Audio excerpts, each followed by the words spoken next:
PM Modi का लेह दौरा, चीन पर जमकर बरसे पीएम।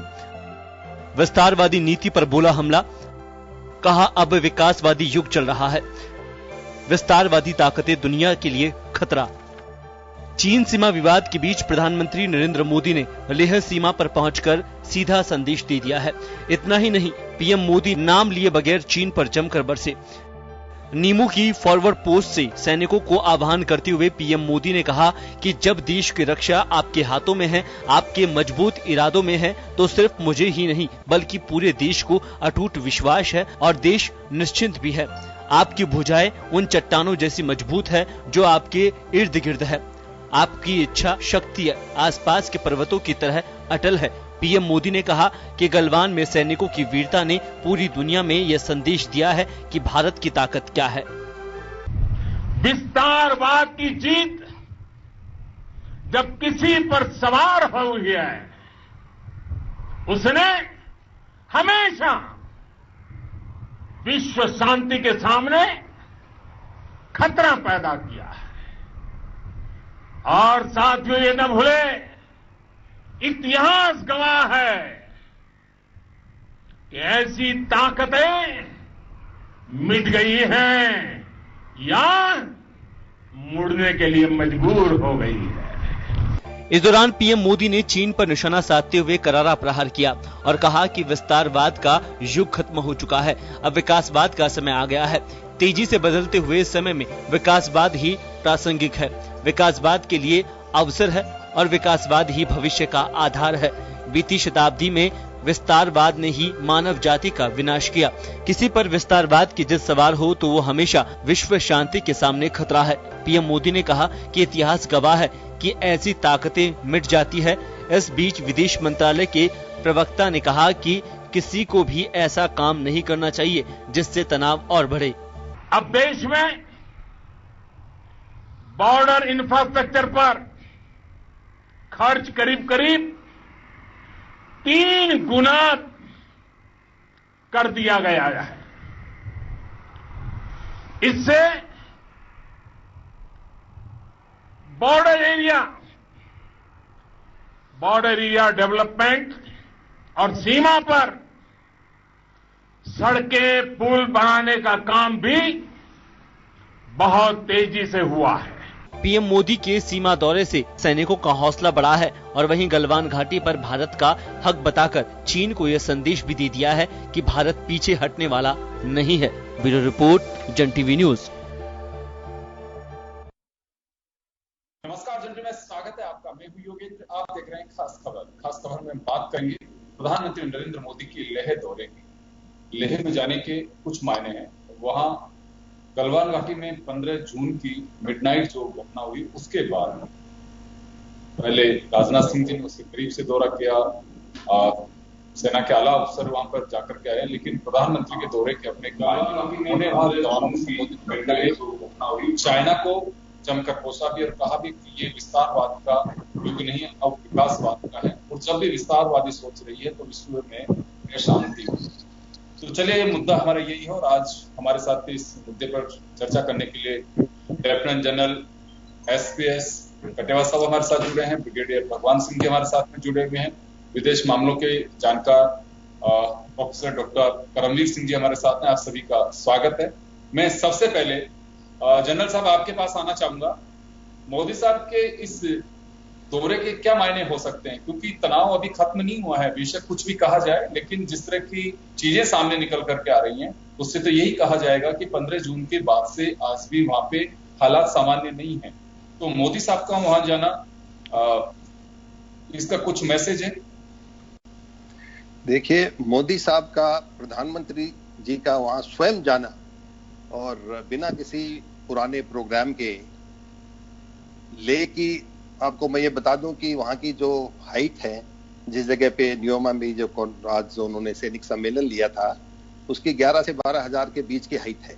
और ऐसी जगह पे दुनिया जब फौजी अफसर भी जाते हैं तो एक दिन का वहां मैंडेटरी रेस्ट करते हैं, एक्लेमेटाइजेशन करते हैं और फिर अपनी कार्रवाई करते हैं। प्रधानमंत्री जी का ये दौरा फौज के लिए, सेना के जो वहां पर सैनिक पोस्टेड हैं, उनके मोराल के लिए एक बहुत ही बड़ा एक कदम है और उन्होंने सेना के साथ साथ दुनिया के हर एक देश को भी ये संदेश दिया है कि भारत को कमजोर नहीं समझा जाए और जरूरत पड़ेगी तो भारत फोर्स का इस्तेमाल करेगा और साथ साथ डिप्लोमेसी का भी इस्तेमाल करके, अगर उन्होंने ये भी कहा कि हम कमजोर नहीं है, और कमजोर जो देश होता है वही विस्तारवाद की सोचता है, जो मजबूत है वो खुद अपनी जमीन से खुश है। और इसके साथ साथ प्रधानमंत्री जी ने एक और अच्छा संदेश दिया, जो वहां पर बीमार लोग थे, जो जिन लोगों को गोली लगी थी गलवान में और जो लोग शहीद हुए थे, शहीद को भी उन्होंने श्रद्धांजलि दी और ये बताया कि पूरा देश उनके पीछे खड़ा है। तो ये एक बहुत बड़ा संदेश है और एक सेना के लिए, जो वहां के सैनिक हैं और जो वहां अफसर हैं, उनके लिए एक बहुत ही बड़ा मोराल को ऊपर करने वाला कदम है। तो प्रधानमंत्री के इस दौरे से कह सकते हैं कि एक बड़ा मैसेज है वहां पे दोनों तरफ। हमारा जो डिफेंस के जो सोल्जर्स हैं, ऑफिसर्स हैं, उनका मनोबल बढ़ाने के लिए भी और चाइना को एक मैसेज देने के लिए भी, क्योंकि उस दुर्गम पहाड़ी पे जाना एक बड़ी बात है प्रधानमंत्री की। एज फैक्टर, कई तरह की चीजें होती हैं, बावजूद उसके जाकर के वापस लौटे। भगवान सिंह साहब, आपके पास आना चाहूंगा मैं, आप किस तरह से देखते हैं इस दौरे को? देखिए, मैं जनरल साहब से एग्री करता हूं। ये दौरा एक सिंबॉलिक था और जरूरी भी है कि जवानों का मोराल बढ़ता है, देश का मोराल बढ़ता है, जनता का मोराल बढ़ता है, और जो हमारा एनिमी है उसको भी एक संदेश जाता है कि इंडिया इस मसले को बड़ा सीरियसली ले रहा है। तो इसलिए ये जो मैसेजिंग जो हुआ है पार्ट है, फौज का मोरल तो बड़ा ही बड़ा है, क्योंकि फौज से जब खुद प्रधानमंत्री जो देश के शीर्ष नेता हैं वो मिलते हैं, तो इससे बड़ा एक कमांडिंग ऑफिसर जब फ्रंट पे जाता है और अपनी कंपनियों में जवानों से मिलता है तो जवानों में एक किस्म का जोश बढ़ जाता है। इसी तरह से कोई भी कमांडर, पहले अपने चीफ भी वहां गए थे, तो ये बहुत अच्छी बात थी कि जवान ये महसूस करते हैं कि वो अकेले नहीं है और इस लड़ाई में पूरा देश, प्रधानमंत्री के तौर पे एक मैसेज देता है कि पूरा देश उनके साथ खड़ा है। तो इसलिए उनका मोरल बूस्टिंग बहुत अच्छा हुआ है, बहुत बढ़ा है इससे, और मुझे यकीन है कि इससे जवानों में जोश आया है। दूसरा, आम जनता में भी सेल्फ कॉन्फिडेंस आया है, क्योंकि प्रधानमंत्री गए हैं और वहाँ पे साफ साफ उन्होंने जो एम्बिग्विटी थी पहले चल रही थी, यानी जो अस्पष्टता थी उनके विचारों के बारे में, वो अभी स्पष्ट हुआ है कि वो किसी भी तरह से चाइना के सामने झुकने वाला ये देश नहीं होगा। तो ये एक मैसेज जनता को भी गया है और अंतर्राष्ट्रीय लेवल पे भी गया है। और दूसरा, एक मेरे ख्याल से सबसे महत्वपूर्ण मुझे ये लगा कि चाइना को जो मैसेज गया वो ये है कि प्रधानमंत्री, अब देखिए 3 दौर बातों के 3 दौर हो चुके हैं, बहुत लंबे लंबे, और चाइना की ये पॉलिसी रही है कि पहले एक पोजीशन ऑफ स्ट्रेंथ पे बैठ जाओ और फिर एडवर्सरी को डायलॉग के थ्रू, बातचीत के थ्रू थका दो, थक जाए तब अपने आप जो कुछ होगा सो होगा। तो इसलिए ये भी एक उनको मैसेज गया है कि आप जल्दी कीजिए, क्योंकि हम आपके सामने झुकने वाले नहीं है। तो इसलिए हो सकता है जो प्रोग्रेस नहीं हो रही है बातों में, डी एस्केलेशन के लिए या डिसएंगेजमेंट के लिए, उसमें भी कोई फर्क पड़े। जनरल साहब, आपके पास वापस आना चाहूंगा मैं। भगवान सिंह साहब भी कह रहे हैं, निश्चित रूप से एक मैसेज आता है कि प्रधानमंत्री अगर जाते हैं तो प्रधानमंत्री एक मुल्क को रिप्रेजेंट करते हैं और हुक्मरान है उस मुल्क के, बड़ी बात होती है। क्योंकि हम लंबे समय से देख रहे हैं, अगर बात करें तो 15 जून से ही दोनों ओर से डायलॉग जारी है, डायलॉग नहीं टूटा, अभी भी डायलॉग जारी है, रेगुलर जारी है। लेकिन इसी बीच दोनों तरफ से सेना की हलचल भी बढ़ी है, लेकिन रिजल्ट तक नहीं पहुंच पाए हम अभी, क्योंकि लंबी लंबी बैठकें भी चल रही हैं। लेकिन अभी जैसे 2 दिन पहले था कि 3 फेज में चाइनीज अपनी सेना को पीछे लेकर के जाएंगे, सहमति बनी, लेकिन भरोसा करना बहुत मुश्किल बात है अभी। कई तरह की चीजें जो निकल करके सामने आ रही, लेकिन प्रधानमंत्री अगर वहां जाते हैं तो क्या इस तरह से देख सकते हैं कि अगर आपके अंदर कहीं कुछ चल रहा है, मतलब चाइना को मैसेज, आपके अंदर अगर कुछ चल रहा है तो भारत भी उन परिस्थितियों से निपटने के लिए शांति के साथ साथ अपनी पावर इस्तेमाल करने से भी नहीं चूकेगा, उसकी भी अपोजिशन में, तो एक मैसेज ये भी देख सकते हैं।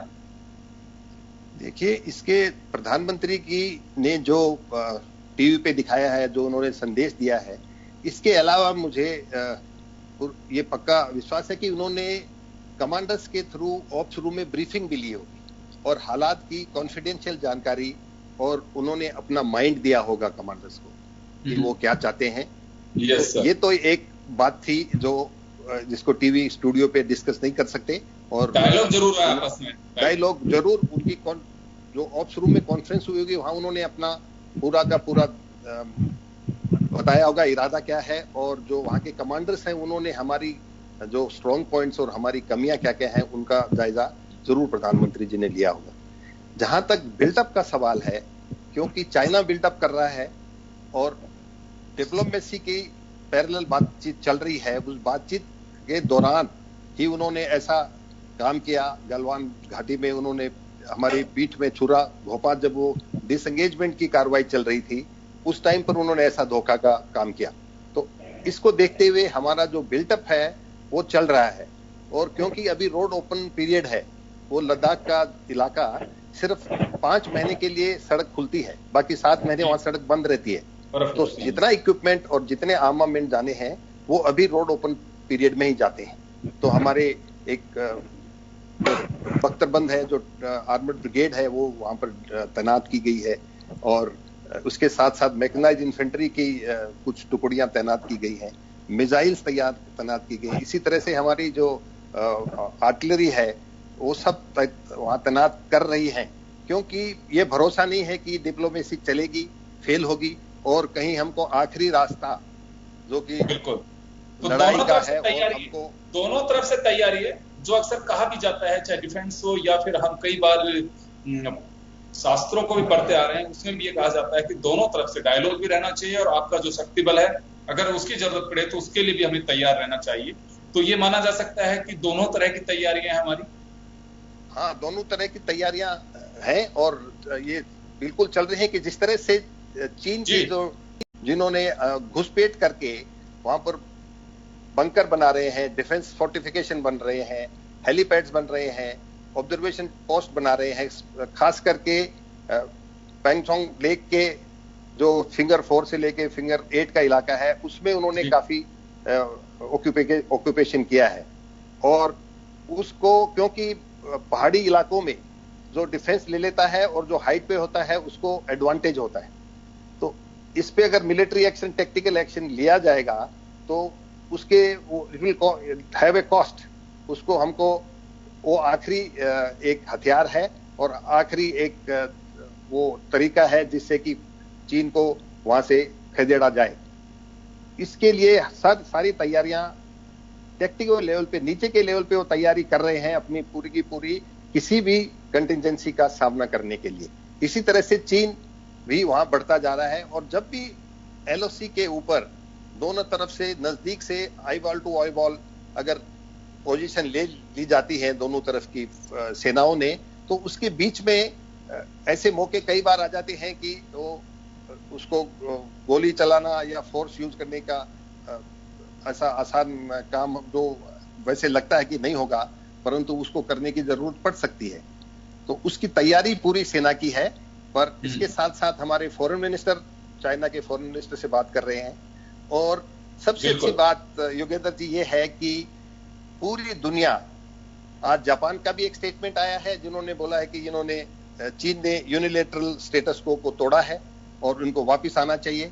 इसी तरह से अमेरिकन मिनिस्टर ने भी ये स्टेटमेंट दिया है, चाइना की भर्त्सना की है। ऑस्ट्रेलिया ने उनकी भर्त्सना की है, इंग्लैंड के प्राइम मिनिस्टर ने उनके भर्त्सना की है।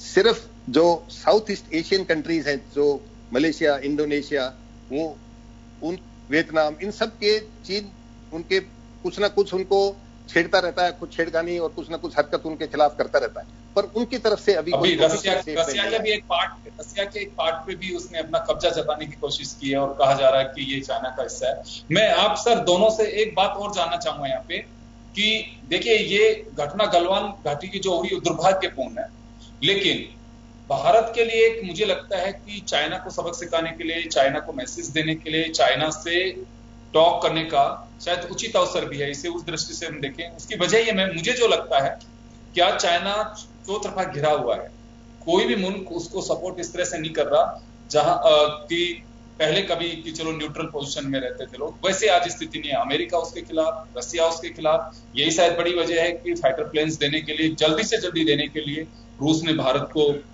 सहयोग करने की बात कही है। तो मुझे लगता है कि एशिया हो चाहे यूरोपियन कंट्रीज हो, तो चारों तरफ से घिरा हुआ है अभी चाइना। तो ये हमारे लिए उचित अवसर है कि हम चाइना पे दबाव भी बना सकते हैं अंतर्राष्ट्रीय स्तर पे भी।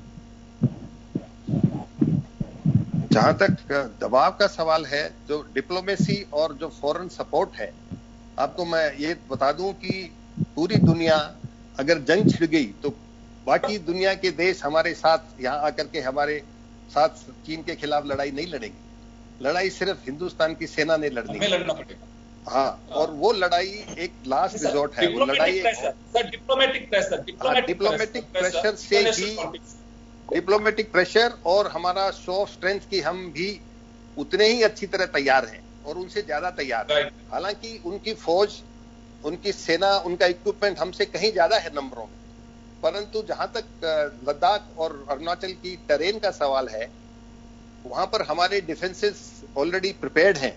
वहां के इंफ्रास्ट्रक्चर में, जैसे आज प्रधानमंत्री जी ने भी कहा था कि पिछले 3-4 साल से इंफ्रास्ट्रक्चर के लिए 3 गुना खर्चा प्रधानमंत्री जी ने कहा है कि बजट में अलॉटमेंट हुआ है। तो जिस तरह की वो टेरेन है, वहां पे ज्यादा चीन की तरफ से ज्यादा फोर्स का डिप्लॉयमेंट नहीं कर सकते। वो अपने मैकेनाइज फोर्सेज को किसी भी हालत में वहां डिप्लॉय नहीं कर सकते। सिर्फ एक छोटी सी जगह है, डीओबी कर सकते हैं, बाकी जगह पे उनका इस्तेमाल नहीं कर सकते। तो ऐसी हालात में हमारी हिंदुस्तान की फौज जो डिफेंसेस तैयार करके इतने साल से हम उनको अच्छा बना रहे हैं, वहां पे हम डिफेंसिव लड़ाई लड़ेंगे तो हम उनके दांत खट्टे कर सकते हैं। और जहां तक उनको भगाने का सवाल है, अभी ऐसा नहीं हो सकता कि दीवार के साथ टक्कर मारने से कोई फायदा नहीं। हम ऐसी जगह पे उनको, उनकी जो हमारी एलसी क्लेम है, हम ऐसी जगह पे उनको जाके हम वहां पे ऑक्यूपाई करें और फिर हम एक पोजीशन ऑफ बार्गेन से, हम पोजीशन ऑफ स्ट्रेंथ से उसको बार्गेन करके कि तुम यहां से चले जाओ, हम उस जगह से पीछे आ जाएंगे। यही एक तरीका है अगर फौज का इस्तेमाल करना पड़ेगा तो। नहीं तो ये डिप्लोमेसी और जो फौज की स्ट्रेंथ है, इससे दोनों मिलकर के ही इसका कोई हल निकलेगा। जी, भगवान सिंह जी, आपके पास आना चाहूंगा। आप सब किस तरह से देखते हैं कि मैं जो बात कह रहा हूं, कोरोना प्लस चाइना का विस्तारवाद जो है, हमेशा तो उसकी सोच रही है, अभी भी कई मुल्कों के अंदर अपना कब्जा जता देता है, कहता है कि हमारा पोजीशन है, हमारा हिस्सा है। बहुत सारी जगह इस तरह से, तो कई, केवल भारत के साथ में ऐसी स्थिति नहीं है सीमा विवाद, कई मुल्कों के साथ में उसका सीमा विवाद है। कोरोना की जड़ चाइना से निकली है, तो हर मुल्क इसके वैसे खिलाफ चल रहा है, महामारी पूरी दुनिया को दी है। तो ये एक उचित अवसर है कि भारत पॉलिटिकल लेवल पे, या कहें जैसे कि डिप्लोमेटिक लेवल पे, हम आइसोलेट कर सकते हैं चाइना को। वैसे तो ऑलरेडी है, लेकिन इन परिस्थितियों में भारत को कुछ बेनिफिट मिल सकता है। लेकिन एक कटु सत्य जो है, जनरल साहब ने कहा कि देखिए, लड़ाई तो हमें लड़नी पड़ेगी। अगर होता है कुछ तो उसमें कोई मनोबल बढ़ा सकते हैं कि आप अंतर्राष्ट्रीय स्तर पे घेरने की कोशिश करेंगे, लेकिन लड़ाई तो अपने को खुद को ही लड़नी पड़ेगी। लेकिन इसका कोई बेनिफिट हो सकता है? देखिए, बात है योगेंद्र जी, तो फैक्ट्स हैं वो क्लियर होने चाहिए। तो वर्स्ट केस सिनेरियो ये है इसमें, मान लो कोई भी डिप्लोमेसी या पॉलिटिकल सिचुएशन, इंटरनेशनल प्रेशर कोई काम नहीं कर रहा है और लड़ाई लड़नी पड़ जाए, तो इसके लिए हमें तैयार रहना। बाकी डिप्लोमेसी और इंटरनेशनल प्रेशर कोशिश जारी रहे, कोई हर्ज नहीं है, लेकिन लड़ाई के लिए तैयार रहें। और इसके लिए हमें ये जानना भी जरूरी है कि लड़ाई सबसे खतरनाक चीज है किसी भी देश के लिए, चाइना के लिए भी। चाइना भी नहीं चाहता कि लड़ाई हो, हम भी नहीं, कोई नहीं चाहेगा। इन एनी केस वो देश तबाह हो जाएगा। जो इन एनी केस भारत की स्थिति देखिए, इकोनॉमिकली हम पहले ही बहुत डाउन थे, कोरोना ने हमको बिल्कुल दबा के रखा हुआ है और बीच में ये आ गया। और बाकी डिजास्टर तो होते ही रहते हैं इस देश में। टिड्डी आ गई देखो इस साल, तो कोई छोड़ा नहीं। और कहीं भूकंप आ जाता है, कहीं बाढ़ आ जाता है, कहीं तूफान आ जाता है, कहीं टिड्डी आ जाती है। वैसे ही हमें तैयार रहना है कि ये डिजास्टर्स हो रहे हैं, इस वजह से हो रहे हैं, और ये एक डिजास्टर और आ गया, तो कहां तक हो सके हमें लड़ाई अवॉइड करने की कोशिश करनी चाहिए। उसके लिए क्या करना है, ये एक बहुत ही अच्छा वक्त है एक्चुअली। मुझे नहीं समझ में आता, करमबीर साहब इसको सही समझ में आया होगा कि आज चाइना जो हरकत कर रहा है, कोई भी बेवकूफ देश ये हरकत नहीं करेगा।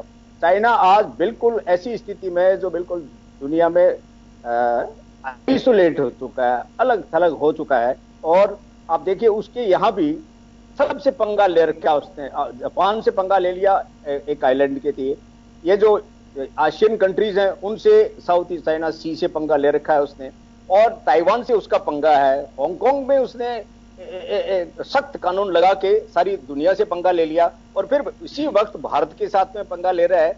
और सारी दुनिया तो वैसे ही कोरोना की वजह से उसके खिलाफ एक्शन, उनके खिलाफ इंक्वायरी वगैरह शुरू होनी है, तो वैसे ही उसकी फजीती हो जाएगी।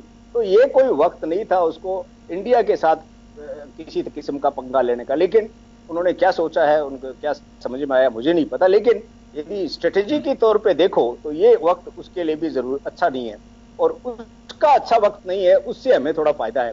क्योंकि संसार के ज्यादा से ज्यादा देश, ऑस्ट्रेलिया समझ लीजिए, अमेरिका देख लीजिए, ब्रिटेन भी, हांगकांग के जो सिटीजन्स हैं उनको मैं ब्रिटिश सिटीजन देने के तैयार हैं, ऑस्ट्रेलिया कहता है हम उनको लेने के लिए तैयार हैं।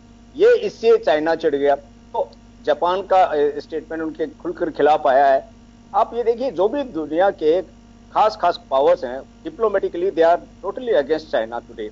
और लेकिन यस, चाइना के पास क्या प्लस पॉइंट है, चाइना के पास वर्ल्ड की इकोनॉमी का कंट्रोल है। जो अमेरिका में था वो ज्यादातर, हालांकि टोटली नहीं गया है, लेकिन बहुत सारे जो थर्ड वर्ल्ड कंट्रीज हैं, जो डेवलपिंग कंट्रीज हैं और जो मिडिल लेवल के कंट्रीज हैं, उनकी इकोनॉमी के ऊपर पूरा इनका कब्जा। जैसे भारत की इकोनॉमी आप देखिए, आज हम ये देख रहे हैं, ये कंट्रोल करो, ये इस पे बैन करो, यही आदमी जो इसको बढ़ावा दे रहे थे, वहां जा जाके उसको मिन्नतें कर रहे थे, उनको झूला झुला रहे थे, वो आज कह रहे हैं कि इनको बैन करो साहब। तो पहले तो आप लेके आए उनको, आप बैन करो, इतना आसान है कि वो तो इकोनॉमिस्ट बताएंगे आपको क्या होगा। लेकिन आप बैन कहना देना बहुत जरूरी, बहुत आसान है, लेकिन बैन क्या, जिसके साथ आपकी इकोनॉमी लिंक्ड है, तो आप उसको क्या बैन करोगे जब तक आप अपने पैरों पे खड़े नहीं हो सकते हो। आत्मनिर्भर आज बोल रहे हो आप, ये क्या आपको 47 में नहीं पता था कि हमें आत्मनिर्भर रहना चाहिए? तभी से आत्मनिर्भर का काम शुरू करना चाहिए था। ये नई सरकार आई, उसको उसी दिन से शुरू हो जाना चाहिए था, आत्मनिर्भर होना है। और ये चाइना जो दुश्मनी का काम करता है, ये कोई आज नहीं किया है, ये 47 से लगातार। आप मुझे बताइए कभी भी इंडिया के साथ इसने कोई दोस्ताना कोई काम किया हो तो हमेशा ही, चाहे इंटरनेशनल फोरम हो। बिल्कुल बिल्कुल सर, मैं एक इतिहास की बात करना चाहूंगा यहाँ पे, क्योंकि जुलाई का जो महीना 1971 को यहाँ याद करना चाहेंगे हम। लेह में इंदिरा गांधी गई थी 1971, और उस वक्त पाकिस्तान को अमेरिका काफी सपोर्ट कर रहा था। वहां के एनएसए भी उस दौरान आए हुए थे, और 10 दिन बाद ही, यानी कि जब बांग्लादेश अभी बना, पूर्वी उस वक्त का उत्तर पाकिस्तान था, वहां पे की जो भी स्थितियां बन रही थी, आर्मी की जातियां, तमाम चीजों से इंदिरा गांधी ने अवगत कराया। लेकिन मिस्टर किसिंजर जो थे वहां के एनएसए, उन्होंने इसको अवॉइड किया, और कि नहीं ऐसा कुछ नहीं हो रहा है वहां पे। लेकिन भारतीय सेना ने और उस वक्त की सरकार या जो भी रणनीति रही होगी, इन्होंने बांग्लादेश का टुकड़ा करवाया। उसके बाद अब प्रधानमंत्री मोदी वहां गए हैं लेह में, लंबे अंतराल के बाद में। तो इतिहास और जुलाई का महीना दोनों भारत के लिए, मैं कहूंगा कि एक इतिहास हमेशा मिटाया नहीं जा सकता, उसे हमेशा याद रखा जाता है। उस मनोबल को बढ़ाने के लिए इंदिरा गांधी का के जो रणनीतिकार रहे हैं वो, या फिर डिफेंस के उन पन्नों को खोला जाएगा, तो कुछ ऐसे मददगार साबित हो सकते हैं कि हमारा इतिहास रहा है कि लेह हमारे लिए कितना महत्वपूर्ण है। देखिए, लेह तो हमेशा हमारे लिए महत्वपूर्ण था। 62 से समझ में आया हमें कि लेह बहुत जरूरी है, क्योंकि हालांकि उस वक्त की सरकार आज की सरकार से इतने मजबूत नहीं थी, हमारी कमजोरी थी मिलिटरीली। लेकिन आज हम बहुत खुशकिस्मत हैं कि हम 71 से भी और आज उनसे भी हम बिल्कुल मजबूत है। हमें आज किसी वजह से भी कमजोर दिखाने की कोई जरूरत नहीं है। लद्दाख हमारे लिए एक, जैसे होता है शीर्ष है, हमारा सिर है, जो दिमाग है उधर, और यदि लद्दाख चला गया तो एक वजूद चला गया। हमारे सिंध रिवर चलेगी, जिसके नाम से हिंदुस्तान है, सिंध है, तो सिंध से ही हिंद बना है। तो यदि हिंदी नहीं है, सिंधी नहीं है हमारे पास, तो फिर है क्या? तो सिंध जो है, हमारा नाम जो है हिंदुस्तान का, वो लद्दाख है। लद्दाख बहुत एक अहम जगह है हमारे लिए। तो इसलिए इन एनी केस चाइना के लिए भी आप देखिए, अरुणाचल प्रदेश कोई खास जरूरी नहीं है उनको, लेकिन उनको जो चाइना पाकिस्तान इकोनॉमिक कॉरिडोर बनाया है उसकी सिक्योरिटी के लिए लद्दाख को सिक्योर करना जरूरी है। उनको काराकोरम हाईवे को सिक्योर करना जरूरी है। और जो दौलत बेग ओल्डी में हमने एयर स्ट्रिप बनाई है और उससे आगे हम यदि इंफ्रास्ट्रक्चर डेवलप करते हैं तो वो काराकोरम को थ्रेटन करता है। इसलिए लद्दाख चाइना के लिए बहुत जरूरी है। तो मैं समझता हूं कि ये कोइंसिडेंस हो सकता है और वैसे भी हिस्ट्री रिपीट्स इटसेल्फ, हो सकता है हिस्ट्री रिपीट करे, लेकिन 71 में आज में बहुत फर्क है। हमारी आर्मी में भी बहुत फर्क है, मोरल उस वक्त भी हमारा बहुत ऊंचा था, आज भी बहुत ऊंचा है। जी सर, मेरा एक आखिरी सवाल जनरल साहब से होगा। जनरल साहब, आपके पास आना चाह रहा हूं मैं। 1971 और जुलाई, इतिहास इस बात का गवाह भी रहा है और हमारे लिए कितना लेह महत्वपूर्ण और मजबूत कड़ी रही है। वहां से जो रचना रची गई उसके बाद हमने बांग्लादेश ही बनाया। तो उस लिहाज से हम ये कह सकते हैं कि उस वक्त के रणनीतिकार, जैसे अभी भागीरथ सिंह जी कह रहे हैं कि लद्दाख हमारे लिए बहुत जरूरी है, सिक्योरिटी वाइज भी और हमारे लिए महत्वपूर्ण भी है वो। तो मोदी साहब 48 साल बाद में गए कोई प्रधानमंत्री वहां पे, तो निश्चित रूप से इसमें तो कहीं को संदेह नहीं है कि कितना महत्वपूर्ण दौरा है। लेकिन कुछ रणनीति कार्य, कुछ इस तरह की चीजें हैं कि जिसमें हम कह करके चले कि हाँ, इनको डिस्क्लोज नहीं किए जा सकते और ये पार्ट ऑफ सिक्योरिटी या डिफेंस की रणनीति का एक हिस्सा है। लेकिन फिर भी ओवरऑल अगर हम इसको देखें तो चर्चाएं होती हैं इतिहास में, इस तरह से चीजें रही जब भी कोई टॉक्स होती हैं उसमें। देखिए, जहां तक ये जुलाई में प्रधानमंत्री की विजिट का सवाल है, 71 में इंदिरा जी का और आज मोदी जी का, ये it is a matter of coincidence. इससे कोई स्ट्रेटेजिक फायदा या इस तरह की कोई चीज मुझे नहीं लगती कि लेकिन अंतर काफी आ गया 48 साल बाद में। जो आज हिंदुस्तान है, चाइना ने भी निश्चित रूप से कुछ ना कुछ किया होगा और आज हम भी कुछ कर रहे हैं, तो ये तो माना जा सकता है कि आज फार बेटर देन जो हमारा 1971 था दैट टाइम। जहां तक जैसे अभी बताया ब्रिगेडियर साहब ने, चीन का जो सबसे बड़ी रिक्वायरमेंट है, उन्होंने जो चाइना पाकिस्तान इकोनॉमिक कॉरिडोर बनाया है वो हमारे पीओके के अंदर से गुजरता है। इसीलिए जब उन्होंने बीआर कॉन्फ्रेंस की थी चाइना ने और उसमें 20 देश बुलाए थे, भारत ने आखिरी दिन मना कर दिया था कि हम नहीं जाएंगे। उन्होंने प्रोटेस्ट किया था कि आप जो सड़क बना रहे हैं वो हमारे एक अहम हिस्सा है, हमारा हिस्सा है जो पाकिस्तान में ऑक्युपाइड कश्मीर है।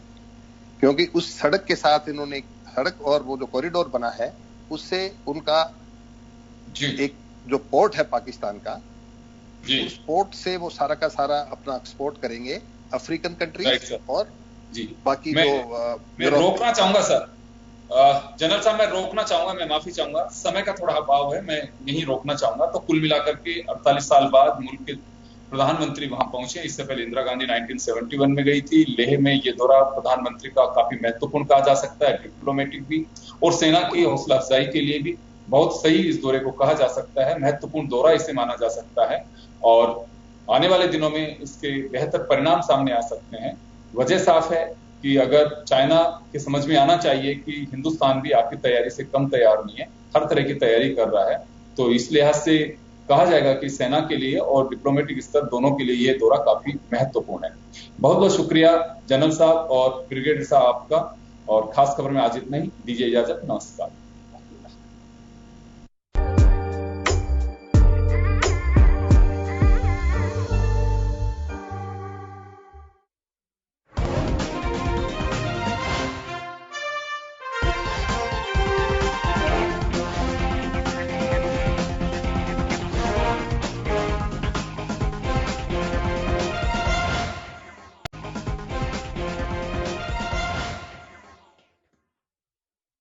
पीएम मोदी का लेह दौरा, चीन पर जमकर बरसे पीएम, विस्तारवादी नीति पर बोला हमला, कहा अब विकासवादी युग चल रहा है, विस्तारवादी ताकतें दुनिया के लिए खतरा।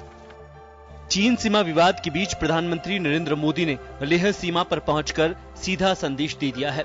इतना ही नहीं, पीएम मोदी नाम लिए बगैर चीन पर जमकर बरसे। नीमू की फॉरवर्ड पोस्ट से सैनिकों को आह्वान करते हुए पीएम मोदी ने कहा कि जब देश की रक्षा आपके हाथों में है, आपके मजबूत इरादों में है, तो सिर्फ मुझे ही नहीं बल्कि पूरे देश को अटूट विश्वास है और देश निश्चिंत भी है। आपकी भुजाएं उन चट्टानों जैसी मजबूत है जो आपके इर्द गिर्द है। आपकी इच्छा शक्ति आसपास के पर्वतों की तरह अटल है।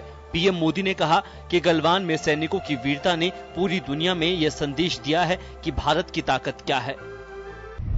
विस्तारवाद की जीत जब किसी पर सवार हुई है, उसने हमेशा विश्व शांति के सामने खतरा पैदा किया है। और साथियों, ये न भूले, इतिहास गवाह है कि ऐसी ताकतें मिट गई हैं या मुड़ने के लिए मजबूर हो गई है। इस दौरान पीएम मोदी ने चीन पर निशाना साधते हुए करारा प्रहार किया और कहा कि विस्तारवाद का युग खत्म हो चुका है, अब विकासवाद का समय आ गया है।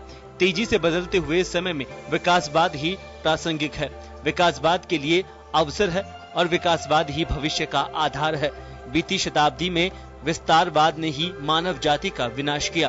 किसी पर विस्तारवाद की जिद सवार हो तो वो हमेशा विश्व शांति के सामने खतरा है। पीएम मोदी ने कहा कि इतिहास गवाह है कि ऐसी ताकतें मिट जाती है। इस बीच विदेश मंत्रालय के प्रवक्ता ने कहा कि किसी को भी ऐसा काम नहीं करना चाहिए जिससे तनाव और बढ़े। अब देश में बॉर्डर इंफ्रास्ट्रक्चर पर खर्च करीब 3 गुना कर दिया गया है। इससे बॉर्डर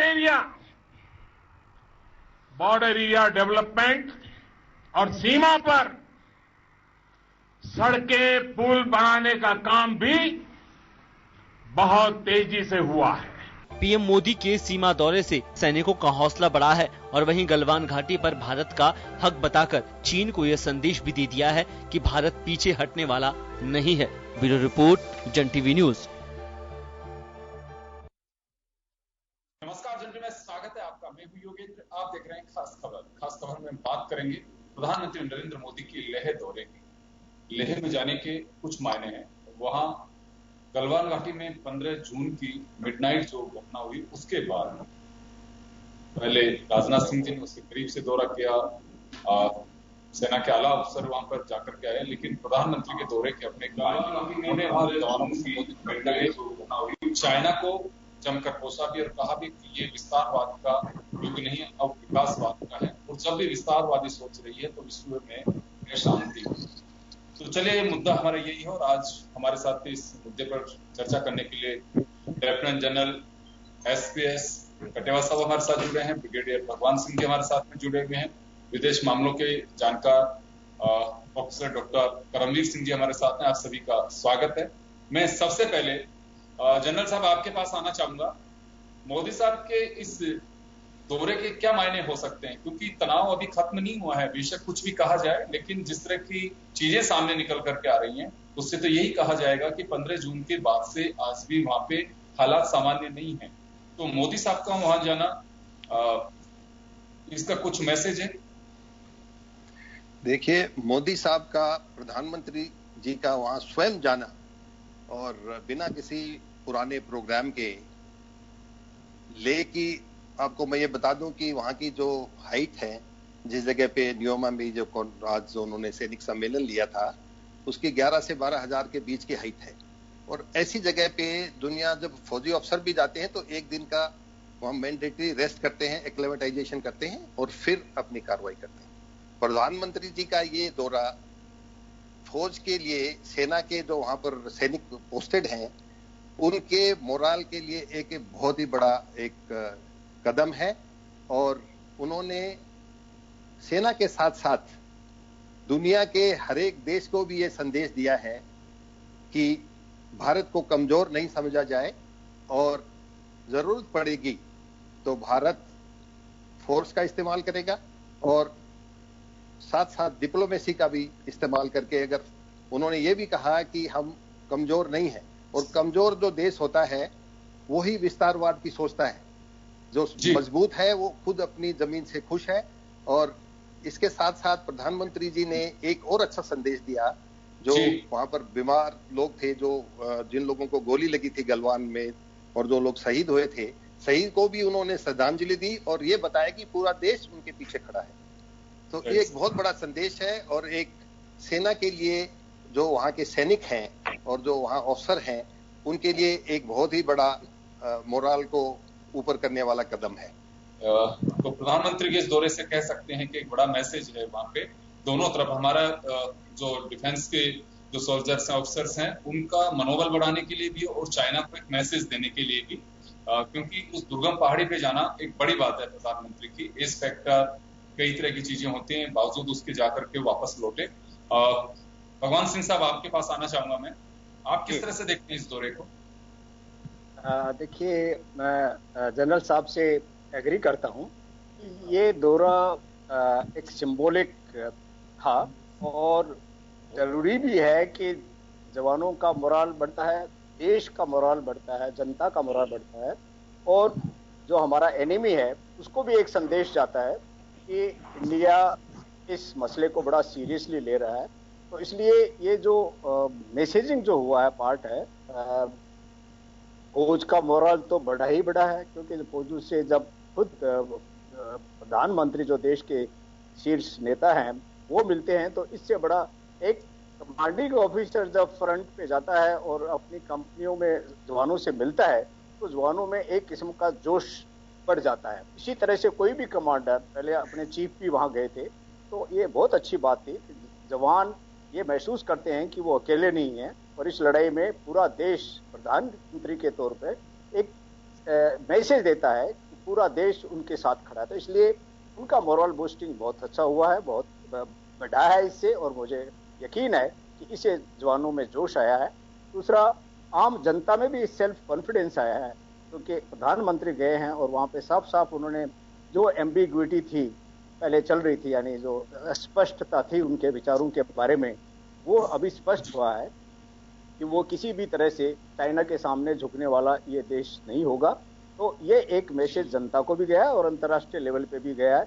और दूसरा, एक मेरे ख्याल से सबसे महत्वपूर्ण मुझे ये लगा कि चाइना को जो मैसेज गया वो ये है कि प्रधानमंत्री, अब देखिए 3 दौर बातों के 3 दौर हो चुके हैं, बहुत लंबे लंबे, और चाइना की ये पॉलिसी रही है कि पहले एक पोजीशन ऑफ स्ट्रेंथ पे बैठ जाओ और फिर एडवर्सरी को डायलॉग के थ्रू, बातचीत के थ्रू थका दो, थक जाए तब अपने आप जो कुछ होगा सो होगा। तो इसलिए ये भी एक उनको मैसेज गया है कि आप जल्दी कीजिए, क्योंकि हम आपके सामने झुकने वाले नहीं है।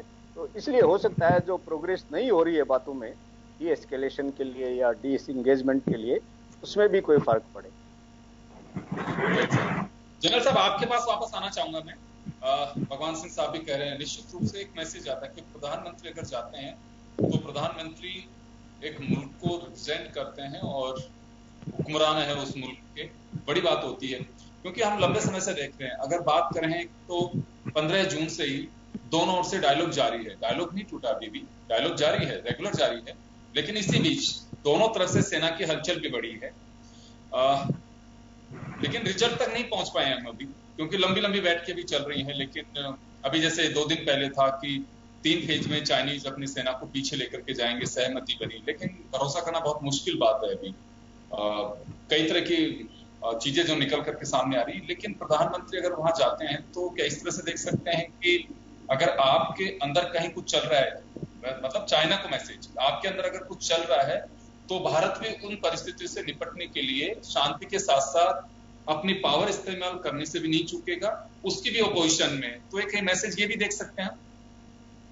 देखिए, इसके प्रधानमंत्री की ने जो टीवी पे दिखाया है, जो उन्होंने संदेश दिया है, इसके अलावा मुझे ये पक्का विश्वास है कि उन्होंने कमांडर्स के थ्रू ऑप्स रूम में ब्रीफिंग भी ली होगी और हालात की कॉन्फिडेंशियल जानकारी, और उन्होंने अपना माइंड दिया होगा कमांडर्स को कि वो क्या चाहते हैं। तो ये तो एक बात थी जो जिसको टीवी स्टूडियो पे डिस्कस नहीं कर सकते, और डायलॉग जरूर है आपस में, डायलॉग जरूर उनकी जो ऑप्स रूम में कॉन्फ्रेंस हुई होगी, वहां उन्होंने अपना पूरा का पूरा बताया होगा इरादा क्या है, और जो वहां के कमांडर्स हैं उन्होंने हमारी जो स्ट्रॉन्ग पॉइंट्स और हमारी कमियां क्या क्या हैं उनका जायजा जरूर प्रधानमंत्री जी ने लिया होगा। जहां तक बिल्डअप का सवाल है, क्योंकि चाइना बिल्डअप कर रहा है और डिप्लोमेसी की पैरेलल बातचीत चल रही है, उस बातचीत के दौरान ही उन्होंने ऐसा काम किया। गलवान घाटी में उन्होंने हमारी पीठ में छुरा भोपा, जब वो डिसएंगेजमेंट की कार्रवाई चल रही थी उस टाइम पर उन्होंने ऐसा धोखा का काम किया। तो इसको देखते हुए हमारा जो बिल्टअप है वो चल रहा है। और क्योंकि अभी रोड ओपन पीरियड है, वो लद्दाख का इलाका सिर्फ 5 महीने के लिए सड़क खुलती है, बाकी 7 महीने वहां सड़क बंद रहती है। तो जितना इक्विपमेंट और जितने आर्मामेंट जाने हैं वो अभी रोड ओपन पीरियड में ही जाते हैं। तो हमारे एक बख्तरबंद है जो आर्मर्ड ब्रिगेड है वो वहां पर तैनात की गई है, और उसके साथ साथ मैकेनाइज्ड इन्फेंट्री की कुछ टुकड़ियां तैनात की गई हैं, मिसाइल्स तैनात की गई। इसी तरह से हमारी जो आर्टिलरी है वो सब वहां तैनात कर रही हैं, क्योंकि ये भरोसा नहीं है कि डिप्लोमेसी चलेगी, फेल होगी और कहीं हमको आखिरी रास्ता जो कि बिल्कुल तो लड़ाई दोनों का तरफ से है तैयारी, हमको दोनों तरफ से तैयारी है। जो अक्सर कहा भी जाता है, चाहे डिफेंस हो या फिर हम कई बार शास्त्रों को भी पढ़ते आ रहे हैं, उसमें भी ये कहा जाता है कि दोनों तरफ से डायलॉग भी रहना चाहिए और आपका जो शक्ति बल है अगर उसकी जरूरत पड़े तो उसके लिए भी हमें तैयार रहना चाहिए। तो ये माना जा सकता है कि दोनों तरह की तैयारियां हैं हमारी।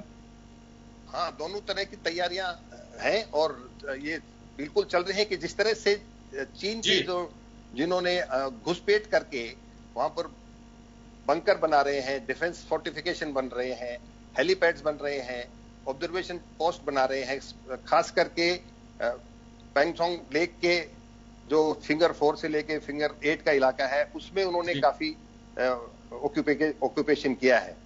और उसको क्योंकि पहाड़ी इलाकों में जो डिफेंस ले लेता है और जो हाइट पे होता है उसको एडवांटेज होता है, तो इस पे अगर मिलिट्री एक्शन, टेक्टिकल एक्शन लिया जाएगा तो उसके it will have a cost. उसको हमको वो आखिरी एक हथियार है और आखिरी एक वो तरीका है जिससे कि चीन को वहां से खदेड़ा जाए।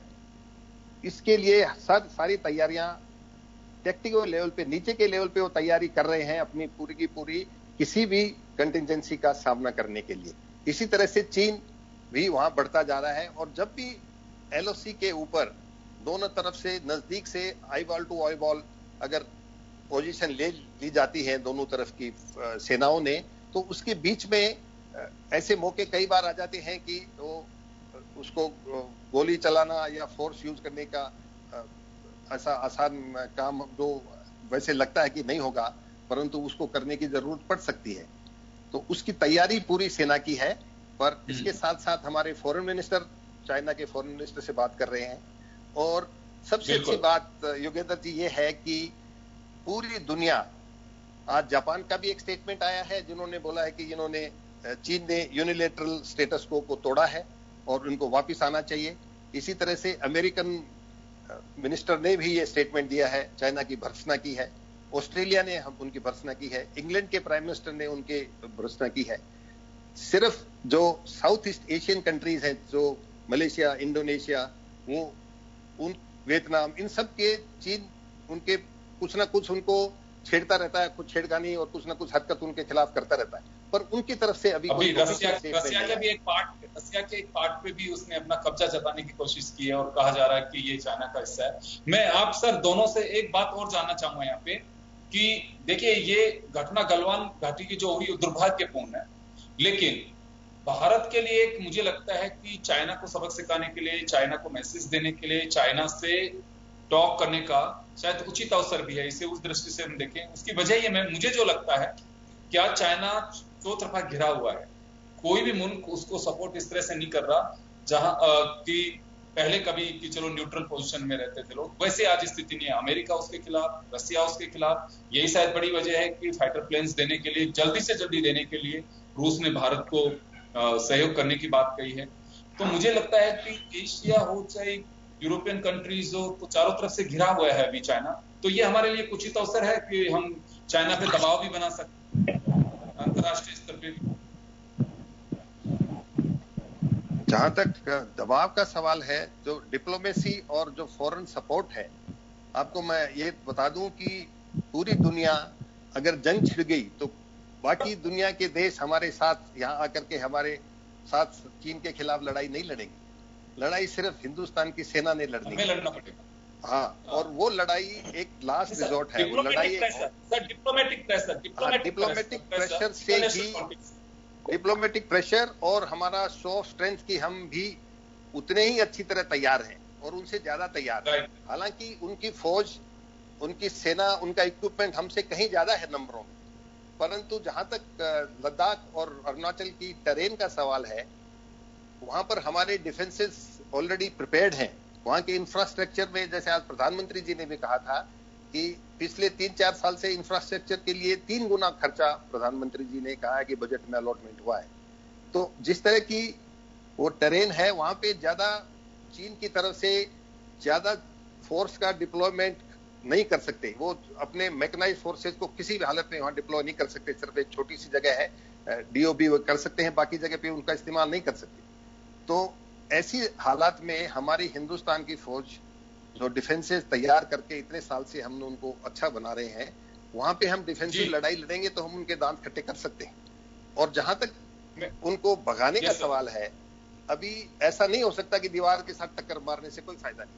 हम ऐसी जगह पे उनको, उनकी जो हमारी एलसी क्लेम है, हम ऐसी जगह पे उनको जाके हम वहां पे ऑक्यूपाई करें और फिर हम एक पोजीशन ऑफ बार्गेन से, हम पोजीशन ऑफ स्ट्रेंथ से उसको बार्गेन करके कि तुम यहां से चले जाओ, हम उस जगह से पीछे आ जाएंगे। यही एक तरीका है अगर फौज का इस्तेमाल करना पड़ेगा तो। नहीं तो ये डिप्लोमेसी और जो फौज की स्ट्रेंथ है, इससे दोनों मिलकर के ही इसका कोई हल निकलेगा। जी, भगवान सिंह जी, आपके पास आना चाहूंगा। आप सब किस तरह से देखते हैं कि मैं जो बात कह रहा हूं, कोरोना प्लस चाइना का विस्तारवाद जो है, हमेशा जो उसकी सोच रही है, अभी भी कई मुल्कों के अंदर अपना कब्जा जता देता है, कहता है कि हमारा पोजीशन है, हमारा हिस्सा है। बहुत सारी जगह इस तरह से, तो कई, केवल भारत के साथ में ऐसी स्थिति नहीं है सीमा विवाद, कई मुल्कों के साथ में उसका सीमा विवाद है। कोरोना की जड़ चाइना से निकली है, तो हर मुल्क इसके वैसे खिलाफ चल रहा है, महामारी पूरी दुनिया को दी है। तो ये एक उचित अवसर है कि भारत पॉलिटिकल लेवल पे, या कहें जैसे कि डिप्लोमेटिक लेवल पे, हम आइसोलेट कर सकते हैं चाइना को। वैसे तो ऑलरेडी है, लेकिन इन परिस्थितियों में भारत को कुछ बेनिफिट मिल सकता है। लेकिन एक कटु सत्य जो है, जनरल साहब ने कहा कि देखिए, लड़ाई तो हमें ही लड़नी पड़ेगी। अगर होता है कुछ तो उसमें कोई मनोबल बढ़ा सकते हैं कि आप अंतर्राष्ट्रीय स्तर पे घेरने की कोशिश करेंगे, लेकिन लड़ाई तो अपने को खुद को ही लड़नी पड़ेगी। लेकिन इसका कोई बेनिफिट हो सकता है? देखिए, बात क्या है योगेंद्र जी, जो फैक्ट्स हैं वो क्लियर होने चाहिए। तो वर्स्ट केस सिनेरियो ये है इसमें, मान लो कोई भी डिप्लोमेसी या पॉलिटिकल सिचुएशन, इंटरनेशनल प्रेशर कोई काम नहीं कर रहा है और लड़ाई लड़नी पड़ जाए, तो इसके लिए हमें तैयार रहना। बाकी डिप्लोमेसी और इंटरनेशनल प्रेशर कोशिश जारी रहे, कोई हर्ज नहीं है, लेकिन लड़ाई के लिए तैयार रहें। और इसके लिए हमें ये जानना भी जरूरी है कि लड़ाई सबसे खतरनाक चीज है किसी भी देश के लिए, चाइना के लिए भी। चाइना भी नहीं चाहता कि लड़ाई हो, हम भी नहीं, कोई नहीं चाहेगा। इन एनी केस वो देश तबाह हो जाएगा। जो इन एनी केस भारत की स्थिति देखिए, इकोनॉमिकली हम पहले ही बहुत डाउन थे, कोरोना ने हमको बिल्कुल दबा के रखा हुआ है और बीच में ये आ गया। और बाकी डिजास्टर तो होते ही रहते हैं इस देश में। ईडी आ गई देखो इस साल, तो कोई छोड़ा नहीं। और कहीं भूकंप आ जाता है, कहीं बाढ़ आ जाता है, कहीं तूफान आ जाता है, कहीं टिड्डी आ जाती है।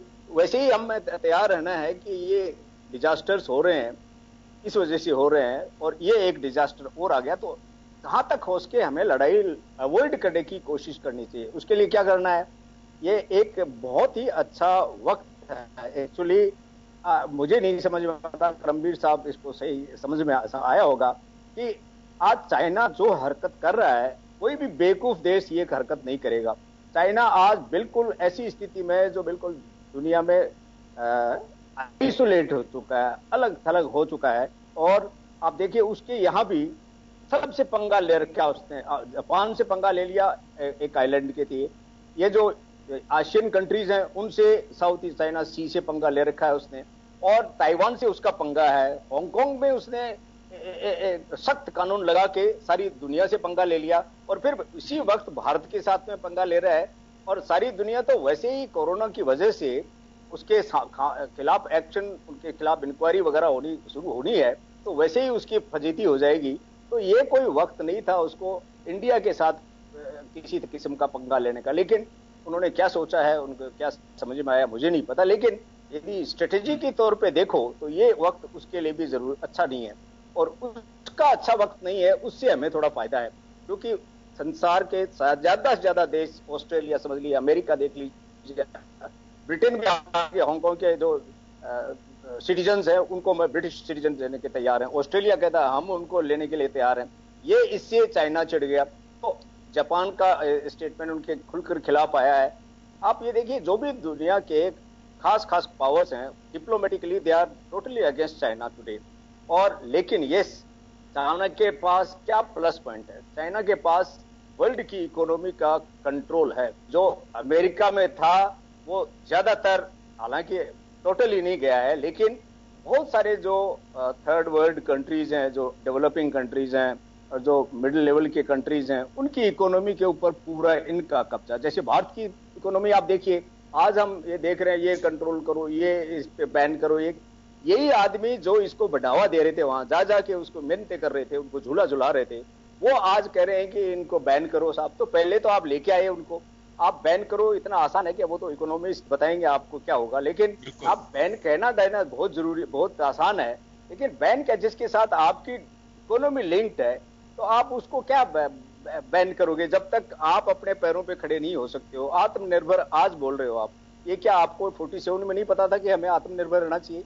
तभी से आत्मनिर्भर का काम शुरू करना चाहिए था। ये नई सरकार आई, उसको उसी दिन से शुरू हो जाना चाहिए था, आत्मनिर्भर होना है। और ये चाइना जो दुश्मनी का काम करता है, ये कोई आज नहीं किया है, ये 47 से लगातार। आप मुझे बताइए कभी भी इंडिया के साथ इसने कोई दोस्ताना कोई काम किया हो तो हमेशा चाहे इंटरनेशनल फोरम हो। बिल्कुल बिल्कुल सर, मैं एक इतिहास की बात करना चाहूंगा यहाँ पे, क्योंकि जुलाई का जो महीना 1971 को यहाँ याद करना चाहेंगे। लेह में इंदिरा गांधी गई थी 1971, और उस वक्त पाकिस्तान को अमेरिका काफी सपोर्ट कर रहा था। वहां के एनएसए भी उस दौरान आए हुए थे, और 10 दिन बाद ही, यानी कि जब बांग्लादेश अभी बना, पूर्वी उस वक्त का उत्तर पाकिस्तान था, वहां पे की जो भी स्थितियां बन रही थी, आर्मी की जातियां, तमाम चीजों से इंदिरा गांधी ने अवगत कराया। लेकिन मिस्टर किसिंजर जो थे वहां के एनएसए, उन्होंने इसको अवॉइड किया और कि नहीं, ऐसा कुछ नहीं हो रहा है वहां पे। लेकिन भारतीय सेना ने और उस वक्त की सरकार या जो भी रणनीति रही होगी, इन्होंने बांग्लादेश का टुकड़ा करवाया। उसके बाद अब प्रधानमंत्री मोदी वहां गए हैं लेह में, लंबे अंतराल के बाद में। तो इतिहास और जुलाई का महीना दोनों भारत के लिए, मैं कहूंगा कि एक इतिहास हमेशा मिटाया नहीं जा सकता, उसे हमेशा याद रखा जाता है। उस मनोबल को बढ़ाने के लिए इंदिरा गांधी का के जो रणनीतिकार रहे हैं वो, या फिर डिफेंस के उन पन्नों को खोला जाएगा, तो कुछ ऐसे मददगार साबित हो सकते हैं कि हमारा इतिहास रहा है कि लेह हमारे लिए कितना महत्वपूर्ण है। देखिए, लेह तो हमेशा हमारे लिए महत्वपूर्ण था। 62 से समझ में आया हमें कि लेह बहुत जरूरी है, क्योंकि हालांकि उस वक्त की सरकार आज की सरकार से इतने मजबूत नहीं थी, हमारी कमजोरी थी मिलिटरीली। लेकिन आज हम बहुत खुशकिस्मत हैं कि हम 71 से भी और आज उनसे भी हम बिल्कुल मजबूत है। हमें आज किसी वजह से भी कमजोर दिखाने की कोई जरूरत नहीं है। लद्दाख हमारे लिए एक जैसे होता है शीर्ष है, हमारा सिर है, जो दिमाग है उधर, और यदि लद्दाख चला गया तो एक वजूद चला गया। हमारे सिंध रिवर चली गई, जिसके नाम से हिंदुस्तान है, सिंध है, तो सिंध से ही हिंद बना है। तो यदि हिंदी नहीं है, सिंधी नहीं है हमारे पास, तो फिर है क्या? तो सिंध जो है, हमारा नाम जो है हिंदुस्तान का, वो लद्दाख है। लद्दाख बहुत एक अहम जगह है हमारे लिए। तो इसलिए इन एनी केस चाइना के लिए भी आप देखिए, अरुणाचल प्रदेश कोई खास जरूरी नहीं है उनको, लेकिन उनको जो चाइना पाकिस्तान इकोनॉमिक कॉरिडोर बनाया है, उसकी सिक्योरिटी के लिए लद्दाख को सिक्योर करना जरूरी है उनको। काराकोरम हाईवे को सिक्योर करना जरूरी है। और जो दौलत बेग ओल्डी में हमने एयर स्ट्रिप बनाई है, और उससे आगे हम यदि इंफ्रास्ट्रक्चर डेवलप करते हैं तो वो काराकोरम को थ्रेटन करता है। इसलिए लद्दाख चाइना के लिए बहुत जरूरी है। तो मैं समझता हूं कि ये कोइंसिडेंस हो सकता है, और वैसे भी हिस्ट्री रिपीट्स इटसेल्फ, हो सकता है हिस्ट्री रिपीट करे। लेकिन 71 में आज में बहुत फर्क है, हमारी आर्मी में भी बहुत फर्क है, मोरल उस वक्त भी हमारा बहुत ऊंचा था, आज भी बहुत ऊंचा है। जी सर, मेरा एक आखिरी सवाल जनरल साहब से होगा। जनरल साहब, आपके पास आना चाह रहा हूं मैं।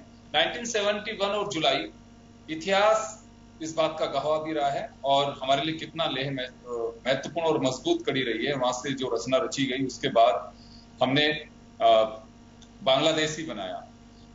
तो उस लिहाज से हम ये कह सकते हैं कि उस वक्त के रणनीतिकार, जैसे अभी भागीरथ सिंह जी कह रहे हैं कि लद्दाख हमारे लिए बहुत जरूरी है, सिक्योरिटी वाइज भी और हमारे लिए महत्वपूर्ण भी है वो। तो मोदी साहब 48 साल बाद में गए कोई प्रधानमंत्री वहां पे, तो निश्चित रूप से इसमें तो कहीं को संदेह नहीं है कि कितना महत्वपूर्ण दौरा है। लेकिन कुछ रणनीति कार्य, कुछ इस तरह की चीजें हैं कि जिसमें हम कह करके चले कि हाँ इनको डिस्क्लोज नहीं किए जा सकते और ये पार्ट ऑफ सिक्योरिटी या डिफेंस की रणनीति का एक हिस्सा है। लेकिन फिर भी ओवरऑल अगर हम इसको देखें तो चर्चाएं होती हैं इतिहास में, इस तरह से चीजें रही जब भी कोई टॉक्स होती हैं उसमें। देखिए, जहां तक ये जुलाई में प्रधानमंत्री की विजिट का सवाल है, 71 में इंदिरा जी का और आज मोदी जी का, ये it is a matter of coincidence. इससे कोई स्ट्रेटेजिक फायदा या इस तरह की कोई चीज मुझे नहीं लगती कि लेकिन अंतर काफी आ गया 48 साल बाद में जो आज हिंदुस्तान है, चाइना ने भी निश्चित रूप से कुछ ना कुछ किया होगा और आज हम भी कुछ कर रहे हैं।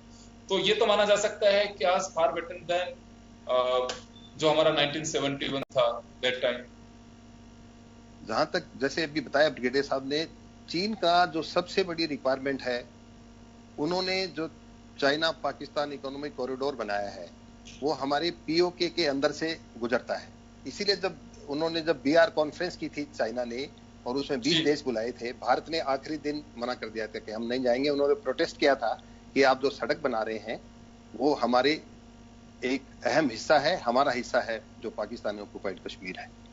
क्योंकि उस सड़क के साथ इन्होंने सड़क और वो जो कॉरिडोर बना है उससे उनका एक जो पोर्ट है पाकिस्तान का, उस पोर्ट से वो सारा का सारा अपना एक्सपोर्ट करेंगे अफ्रीकन कंट्रीज और बाकी मैं रोकना चाहूंगा सर, जनरल साहब मैं रोकना चाहूंगा, मैं माफी चाहूंगा, समय का थोड़ा अभाव है, मैं यही रोकना चाहूंगा। तो कुल मिलाकर के 48 साल बाद मुल्क के प्रधानमंत्री वहां पहुंचे। इससे पहले इंदिरा गांधी 1971 में गई थी। लेह में ये दौरा प्रधानमंत्री का काफी महत्वपूर्ण कहा जा सकता है, डिप्लोमेटिक भी और सेना की हौसला अफजाई के लिए भी बहुत सही इस दौरे को कहा जा सकता है, महत्वपूर्ण दौरा इसे माना जा सकता है और आने वाले दिनों में इसके बेहतर परिणाम सामने आ सकते हैं।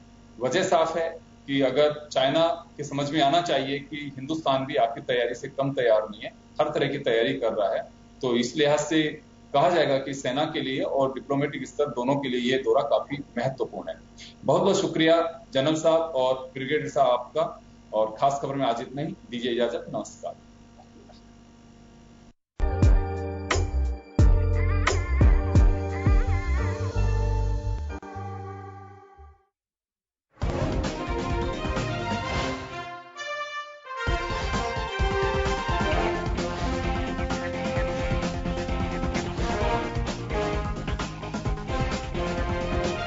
जन टीवी की लेटेस्ट अपडेट पाने के लिए हमारे चैनल को जरूर सब्सक्राइब करें और नोटिफिकेशन पाने के लिए बेल आइकॉन दबाएं।